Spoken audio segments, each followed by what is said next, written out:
ચાલો તો આજે જે છે આપણે શરૂ કરવાનું છે સિલિકોન ડાયોક્સાઇડ.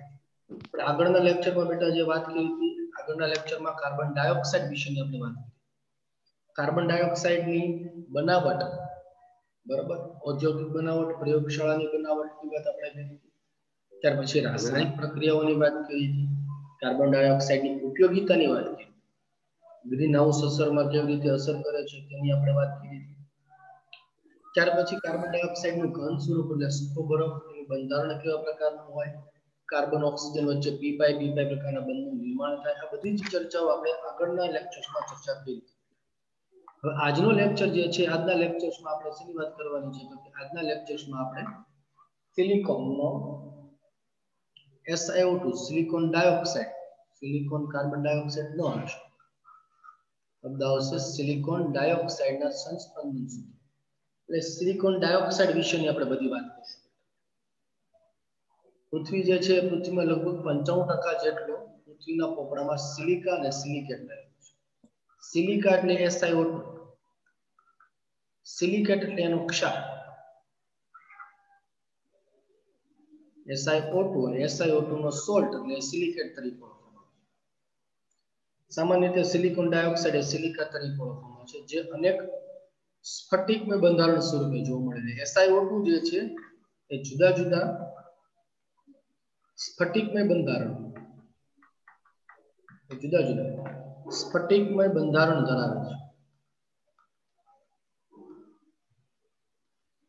ધરાવે છે. સિલિકાના કેટલાક સ્વરૂપો જેવા કે ક્વાર્ટઝ, ક્રિસ્ટોબેલાઇટ, ટ્રાઇડાયમાઇટ કયા કયા છે? SiO2 ના સ્વરૂપો જુદા જુદા, ક્વાર્ટઝ, ક્રિસ્ટોબેલાઇટ અને ટ્રાઇડાયમાઇટ છે, જે યોગ્ય તાપમાને આંતર પરિવર્તનશીલ છે. આંતર પરિવર્તનશીલ એટલે શું બેટા? તો કે એક સ્વરૂપમાંથી બીજા સ્વરૂપમાં રૂપાંતર પામે.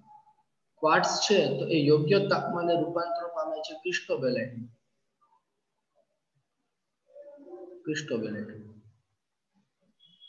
અને ક્રિસ્ટોબેલાઇટ છે પરિવર્તન પામે છે ક્વાર્ટઝમાં. તો A માંથી B અને B માંથી A યોગ્ય ટેમ્પરેચર પર આંતર પરિવર્તનશીલ હોય છે. સિલિકોન ડાયોક્સાઇડ એ સહસંયોજક ત્રિપરિમાણીય જાળીદાર ઘન પદાર્થ છે, જેમાં દરેક સિલિકોન પરમાણુ સમચતુષ્ફલકીય રીતે 4 ઓક્સિજન પરમાણુ અને 2 સિલિકોન પરમાણુ સાથે સહસંયોજક બનથી જોડાય. SiO2 ના બંધારણમાં બેટા યાદ રાખવાનું IMP છે, ફર્સ્ટ MP. ત્રિપરિમાણીય જાળીદાર ઘન પદાર્થ છે, જેમાં સિલિકોન પરમાણુ સમચતુષ્ફલકીય રીતે 4 ઓક્સિજન પરમાણુ અને 2 સિલિકોન પરમાણુ સાથે સહસંયોજક બનથી જોડાય છે. દરેક ખૂણો બીજા સમચતુષ્ફલક સાથે જોડાયેલો હોય છે. સંપૂર્ણ બંધારણ છે એને વિરાટ અણુ તરીકે ગણવામાં આવે છે, જેમાં સિલિકોન અને ઓક્સિજન પરમાણુ એકાંતરે 8 સભ્યોનું વલય જે છે એ 8 સભ્યોનું વલય ધરાવે છે. આપણે જે છે આગળ હમણાં થોડીક વાર પછી આપણે એના બંધારણ વિશે વાત કરશું, એમાં તમને ખ્યાલ આવશે. એના બંધારણ જે છે, બંધારણમાં આપણે જોશું કે એ પરમાણુની ગોઠવણી એમાં કેવા પ્રકારની થયેલી હોય, બરોબર, એ ગોઠવણી વિશે જે છે આપણે આગળ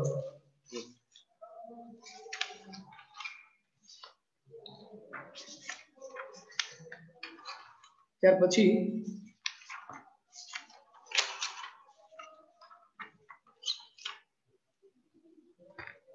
આ પ્રકાર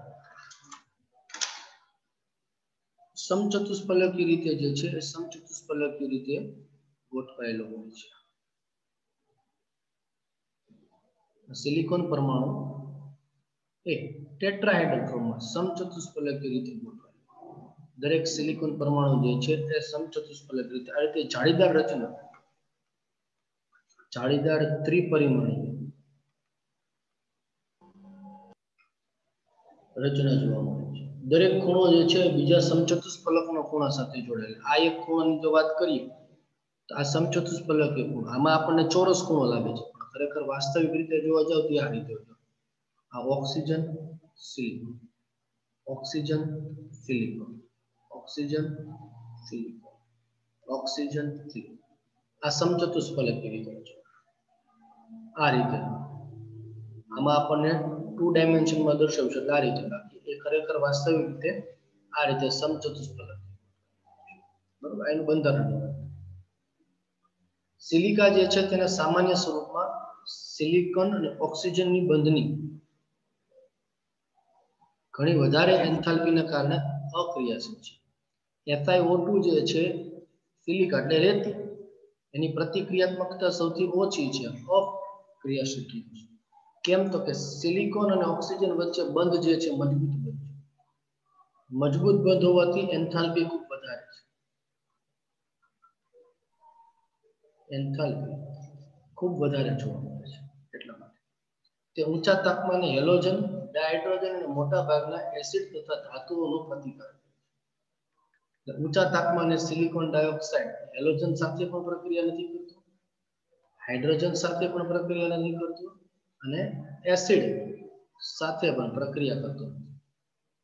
તે માત્ર HF ખૂબ જ પ્રબળ એસિડ HF અને NaOH સાથે પ્રક્રિયા કરે. SiO2 NaOH સાથે પ્રક્રિયા કરે એટલે Na2SiO3 સોડિયમ સિલિકેટ જેને કહેવાય.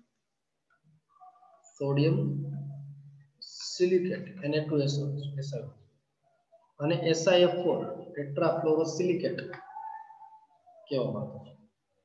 ક્વાર્ટઝ સિલિકોનનો જ એક સ્વરૂપ એને કહેવાય ક્વાર્ટઝ, જે મુખ્યત્વે દાબ વિદ્યુત પદાર્થ તરીકે, દાબ વિદ્યુત એટલે પીઝો ઇલેક્ટ્રિક પદાર્થ. ફિઝિક્સ છે એ ફિઝિક્સમાં તમારે પીઝો ઇલેક્ટ્રિક પદાર્થ છે એના વિશે તમારો અભ્યાસ કરવામાં આવે છે. પીઝો ઇલેક્ટ્રિક પદાર્થ જે છે એના વિશે તમારે ફિઝિક્સમાં બેટા અભ્યાસ કરવાનો આવે છે. બરાબર, એટલે અહીંયા જે છે એના વિશે વધારે ડિટેલમાં ચર્ચા નથી કરવાનો કે ભાઈ આ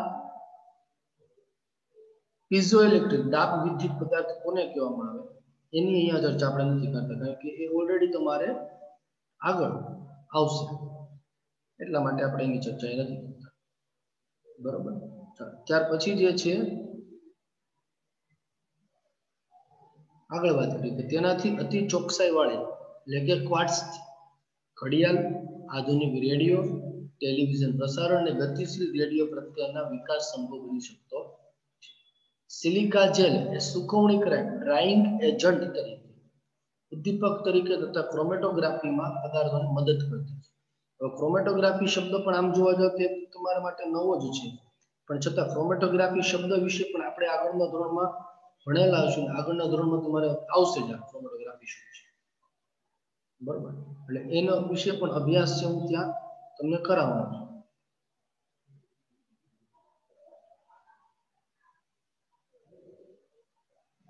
ત્યાર પછી સુકોણીકારક પદાર્થ એટલે તમને ખબર છે ઘણા ઇલેક્ટ્રિકના સાધન તમે લ્યો તેમાં છે એક નાની એવી સફેદ કલરની પડીકી આવી, એ પડીકીની અંદર આવો દાણાદાર પદાર્થ જોયો હશે.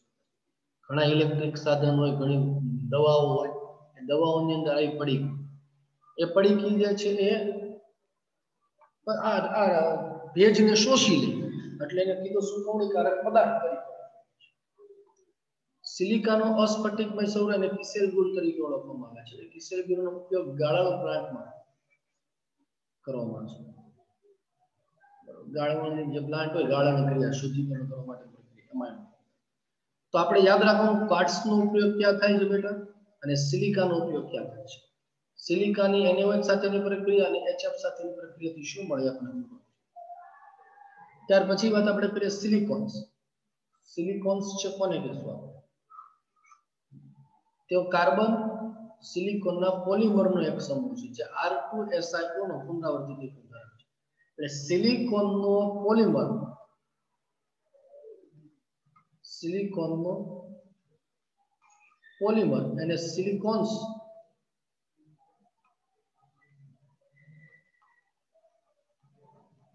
કહેવાય છે. પોલિમરનો એક પુનરાવર્તિત એકમ R2SiO સિલિકોન્સના ઉત્પાદન માટેનો પ્રારંભિક પદાર્થ આલ્કાઇલ અથવા તો એરાઇલ વિસ્થાપિત સિલિકોન ક્લોરાઇડ છે. પ્રારંભિક પદાર્થ એટલે કે એમાં સિલિકોન્સ જેમાંથી બનાવવામાં આવે એ રિએજન્ટ કોણ તો કે આલ્કાઇલ અથવા તો એરાઇલ વિસ્થાપિત સિલિકોન ક્લોરાઇડ. ધારો કે મિથેન હોય સપોઝ કે મિથેન, તો મિથેનનું વિસ્થાપન છે સિલિકોન ક્લોરાઇડ સાથે કરો એટલે તમને મળે CH3SiCl3. તો આ જે છે બેટા એનો સિલિકોન્સ બનાવવા માટેનો એક પ્રારંભિક પદાર્થ છે જેનું સામાન્ય સૂત્ર તમને યાદ આપ્યું છે RnSiCl4- RnSiCl4- જ્યાં R આલ્કાઇલ અથવા તો એરાઇલ સમૂહ છે. જ્યારે મિથાઇલ ક્લોરાઇડ સિલિકોન સાથે 573 કેલ્વિન તાપમાને કોપર ઉદ્દીપકની હાજરીમાં પ્રક્રિયા કરે ત્યારે જુદા જુદા પ્રકારના મિથાઇલ વિસ્થાપિત ક્લોરોસિલેન તથા થોડા પ્રમાણમાં Me4Si બને છે. આ ક્લોરોસિલેન કહેવામાં આવે. ક્લોરોસિલેન ક્યારે બને એમસીક્યુ માટે યાદ રાખવાનું. ક્લોરોસિલેન ક્યારે બનશે બેટા? તો કે જ્યારે મિથાઇલ ક્લોરાઇડની પ્રક્રિયા CH3Cl મિથાઇલ ક્લોરાઇડની પ્રક્રિયા સિલિકોન સાથે 573 કેલ્વિન તાપમાને કોપર ઉદ્દીપકની હાજરીમાં ગરમ કરવામાં આવે ત્યારે CH3SiCl3 આ ક્લોરોસિલેન CH3 twice SiCl2 CH3 thrice SiCl અને CH3 4Si આ જે ત્રણ મળે એને ક્લોરોસિલેન કહેવાય. એને ક્લોરોસિલેન વધતા ઓછા પ્રમાણમાં ત્રણ. ડાયમિથાઇલ ડાયક્લોરિનના ડાયક્લોરોસિલેન ક્લોરોસિલેન જળ વિભાજનથી બાદ સંઘનન પોલિમરાઇઝેશન દ્વારા મળતા સરળ શૃંખલાવાળી પોલિમરની બને છે.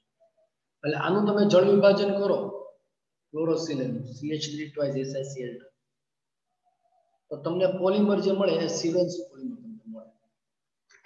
દાખલા તરીકે આપણે જોઈશું, આપણે હમણાં કીધું પ્રમાણે કે ભાઈ મિથાઇલ ક્લોરાઇડ જે છે મિથાઇલ ક્લોરાઇડની સિલિકોન સાથે કોપર પાવડર 570 કેલ્વિન તાપમાને પ્રક્રિયા કરો તો તમને ક્લોરોસિલેન્સ મળે છે CH3 twice SiCl2 dimethyl ડાયક્લોરોસિલેન્સ.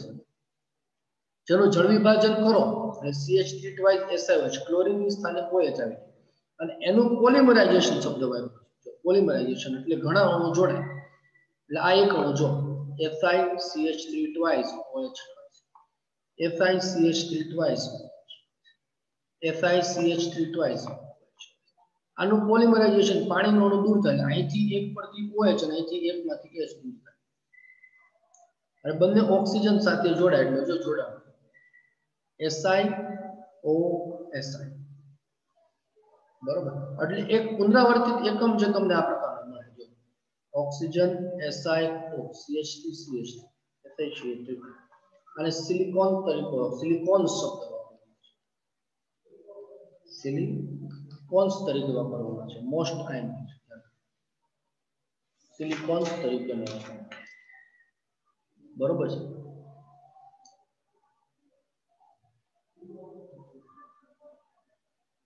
Silicon જે છે એ સિલિકોનની આસપાસ સિલિકોન્સ આપણે હમણાં જે જોયું એની આસપાસ આલ્કાઇલ શૃંખલા છે, અધ્રુવીય કાર્બન પરમાણુ શૃંખલા માટે જળ અપાકર્ષિત પ્રકૃતિ. જળ અપાકર્ષિત પ્રકૃતિ એટલે શું છે કે પાણી પ્રત્યે આકર્ષણ નથી. પાણી પ્રત્યે આકર્ષણ સામાન્ય રીતે ઊંચી ઉષ્મીય સ્થાયિતા, ઊંચી પરાવૈદ્યુત પ્રબળતા તથા રસાયણ અને ઓક્સિડન્ટ પ્રત્યે પ્રતિરોધકતા ધરાવે. પ્રતિરોધકતા ધરાવે છે એટલે કે એની સાથે પ્રક્રિયા કરતા નથી. ઉષ્મીય સ્થાયિતા વધારે છે. તેઓના ઘણા ઉપયોગો છે. તેઓ સીલંટ તરીકે, ગ્રીસ વિદ્યુતરોધક, કાપડ માટે જલસહારક એટલે વોટરપ્રૂફિંગ એને બનાવવા માટે ઉપયોગી છે. સીલંટનો ઉપયોગ ક્યાં થાય છે બેટા? તો કે સીલંટ તરીકે ગ્રીસની બનાવટમાં વિદ્યુતરોધક અને કાપડ માટે વોટરપ્રૂફિંગ પદાર્થ એને બનાવવા માટે શારીરિક શસ્ત્રક્રિયાના સાધનો તથા સૌંદર્ય પ્રસાધનો બનાવવાના પ્લાન્ટમાં ઉપયોગી છે. બરોબર. ચાલો ફટાફટ જે છે એ સિલોન્સ શું છે એકવાર વાંચી જાઓ બેટા. ચાલો સિલોન્સ વાંચી જાઓ. ચાલો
ચાલો ત્યાર પછી વાત આપણે કરીએ બેટા કે સિલોન્સ શું છે સ્વાધ્યાયમાં સોરી કોયડાનો 11.8 મો પ્રશ્ન તમારી ટેક્સ્ટ બુકમાં કોયડાનો 11.8 મો પ્રશ્ન સિલોન્સ શું છે તો આપણે હમણાં થોડી વાર પહેલા કીધું કે સિલોન્સ જે છે SiO2N શૃંખલા ધરાવે છે જેમાં આલ્કાઇલ અથવા તો ફિનાઇલ સમૂહ ફિનાઇલની જગ્યાએ તમે શબ્દ વાપરી શકો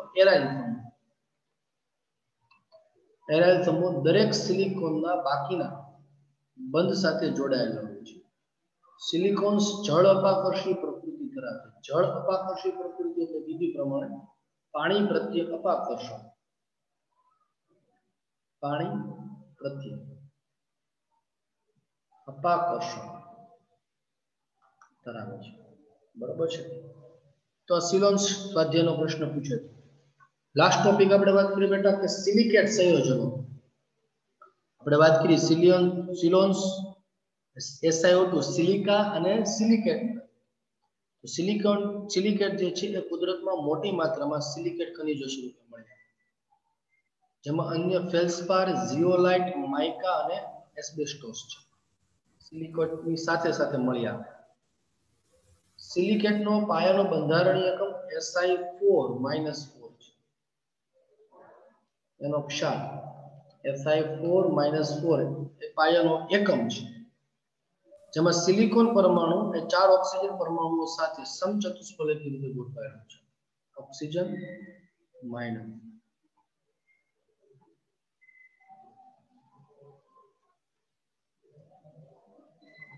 જેમાં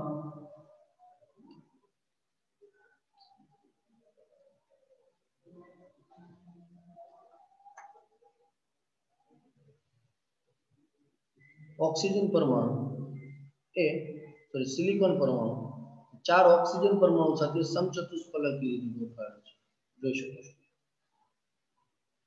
સિલિકેટ સંયોજનોમાં વિભિન્ન એકમ હોય છે જુદા જુદા બંધારણ જે છે એમાં જોવા મળે છે અનેક એકમો છે સિલિકેટ એકમ દીઠ 1 2 3 ઓક્સિજન પરમાણુઓની ભાગીદારી દ્વારા ખૂણેથી જોડાયેલા હોય છે એટલે કે કોઈ એક પરમાણુથી કે બે પરમાણુથી 3 પરમાણુથી ભાગીદારી દ્વારા જોડાયેલ છે સ્ક્રીન ઉપર ડાયાગ્રામ જે છે એમાં તમે જોઈ શકો કે આ સમચતુષ્ફલકીય રીતે ગોઠવાયેલા છે અને દરેક ઓક્સિજન પરમાણુ જે છે એ બીજા પરમાણુ સાથે એક પરમાણુ જોડાયેલો હોઈ શકે ચારે ચાર જોડાયેલા હોઈ શકે કોઈ પણ એક તો બે પરમાણુ એ ભાગીદારીથી જોડાયેલા હોઈ શકે છે જરૂરી નથી કે બધા હોય જ ન પણ મિનિમમ એક તો જોડાયેલો હશે ભાગીદારીથી બીજા પરમાણુ સાથે આવી બીજી શૃંખલા સાથે જોડાયેલા બરોબર છે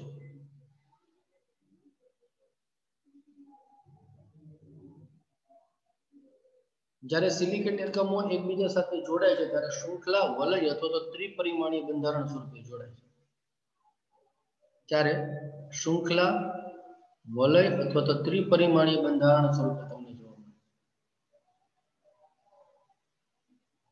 ઋણાયન છે ધન વિજભાર વડે તટસ્થીકરણ પામે છે બધા ચારેય ખૂણાઓ અન્ય ચતુષ્ફલકીય એકમો સાથે સહભાગિતા કરે તો ત્રિપરિમાણીય જાળીદાર રચના જોવા મળે આ પ્રકારની જાળીદાર રચના જોવા મળે જો આ એનું ઓરિજિનલ બંધારણ છે તો આ ઓક્સિજન એક ઓક્સિજન પરમાણુ જે છે એ ખરેખર સમતલની ઉપર તો પાછળની બાજુ હોય આ તમને 3 ડાયમેન્શનલ ડાયાગ્રામ તમે જુઓ તો તમને એવું લાગે કે આ 3 ઓક્સિજન એક લાઈનમાં છે અને આ ઓક્સિજન તમારી તરફ ઉપરની બાજુ આવતો તો આ રીતે જે છે એ એકબીજા સાથે ગોઠવાયેલા હોય જોડાયેલા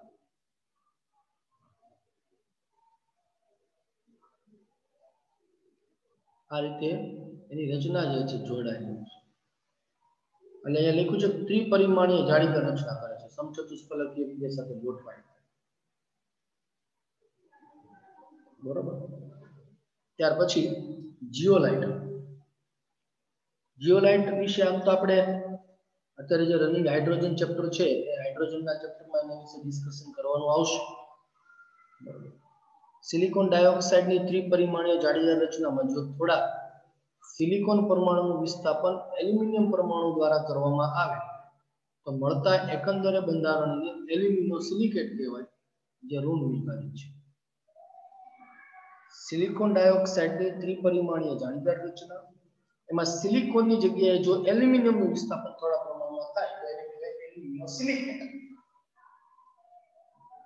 જે ઋણ વીજભારિત છે, જેમાં ધન આયન તરીકે Na+, K+ અથવા ઋણ વીજભારિતને સમતોલિત કરે છે. જીઓલાઇટ સંયોજનોનો ઉપયોગ એ પેટ્રો રસાયણ ઉદ્યોગમાં હાઇડ્રોકાર્બનના ભંજનની ક્રિયા અને એને હાઇડ્રોકાર્બનને તોડવાની ક્રિયા ભંજનની ક્રિયા સમઘટીકરણ ઉદ્દીપક તરીકે એનો ઉપયોગ થાય છે. સમઘટીકરણ એટલે સમઘટકો બનાવવાની પ્રક્રિયા. સમઘટીકરણ એટલે સમઘટકો બનાવવાની પ્રક્રિયા.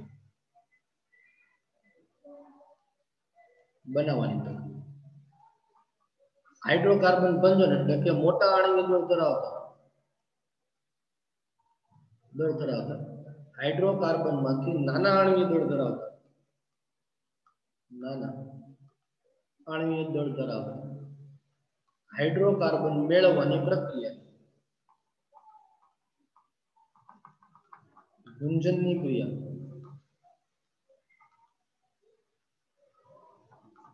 કહેવાય છે.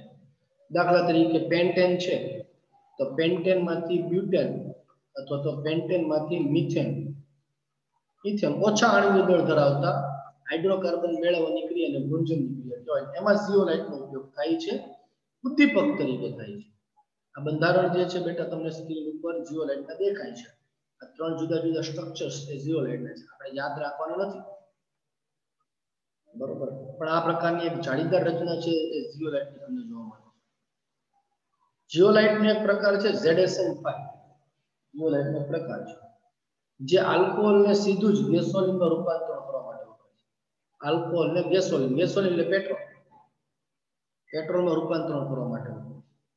જળયુક્ત ઝિયોલાઇટના સંયોજનો એ કઠિન પાણીને નરમ બનાવવા માટે આયન વિનિમય કરતા તરીકે વપરાય છે.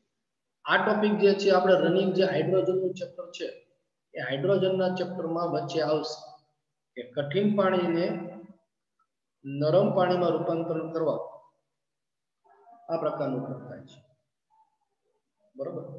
તો અહીંયા તમારું ચેપ્ટર જે છે દીકરા આખું સંપૂર્ણ પૂરું થઈ જાય છે, બરોબર? આખું ચેપ્ટર આપણું અહીંયા પૂરું થાય છે.